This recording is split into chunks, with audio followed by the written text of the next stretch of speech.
Hi అండి అందరికీ welcome to Harsha honesty channel.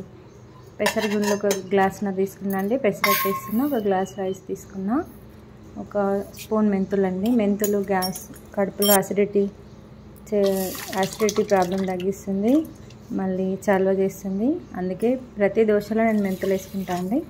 రెండు కలిపి నానబెడుతున్నాను. నైట్ నానబెట్టుకొని ఇంకా మార్నింగ్ మిక్సీ పట్టుకోవాలి. గుడ్ మార్నింగ్ అండి అందరికీ. జై శ్రీరామ్. సూర్యభగవానుడు కనిపిస్తుందండి. జై సూర్యనారాయణ. ఇప్పుడు మనం మిక్సీ పట్టుకుందామండి. నైట్ నానబెట్టిన పప్పుని మార్నింగ్ ఇట్లా మిక్సీ పట్టుకోవాలి.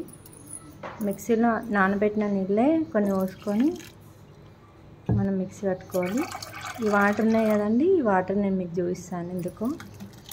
ఇదిగోండి మిక్సీ పిండి రెడీ అయింది.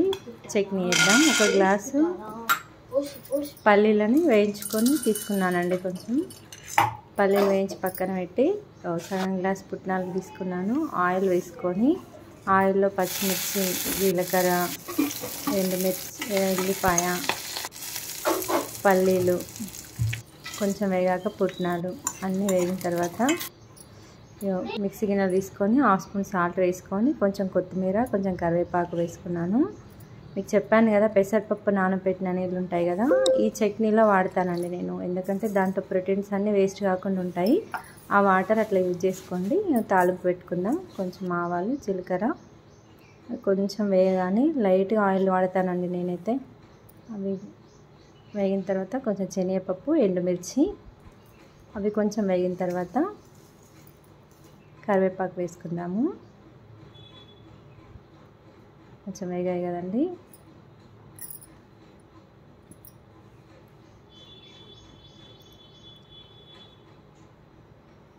ఇప్పుడు కరివేపాకు వేసుకుందాము. కరివేపాకు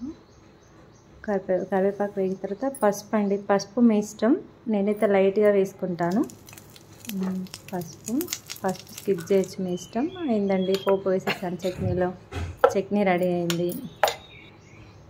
కొంచెం సాల్ట్ వేసుకొని పిండిలో మనం ముందే పట్టించుకున్న పిండిలో ఇప్పుడు పిండి కొంచెం కన్సిస్టెన్సీ రావడానికి వాటర్ యాడ్ చేసుకోవాలంటే అవే వాటర్ వాడతానండి. మళ్ళీ నానబెట్టిన నీళ్ళు ఉంటాయి కదా, ఆ నీళ్ళే కలుపుకుంటాను.